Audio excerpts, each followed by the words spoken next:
Nuk ndalen spastrimet e qeverisë turke ndaj mediave në Turqi. Autoritetet në Ankara kanë urdhëruar mbylljen e 45 gazetave, 16 televizioneve dhe 23 radiove.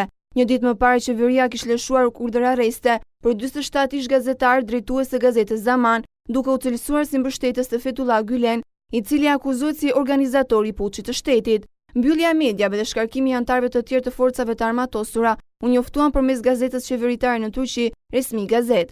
Emrat e organizatave mediatike ende nuk janë bërë të ditura zyrtarisht. E ndërsa vijon gjuetia ndaj mbështetësve të Gülenit, deri më tani mësohet se rreth 1700 anëtarë të tjerë të forcave të armatosura, përfshirë 149 gjeneral dhe admiral, janë pezulluar nga detyra.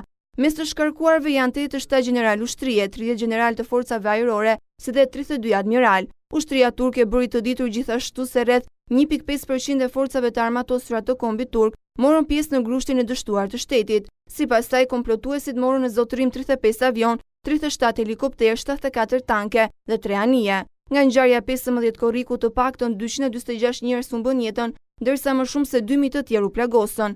Ndërkohë, parlamenti turk votoi unanimisht për krijimin e një komisioni special, i cili do të hetojë tentativën për grusht shteti.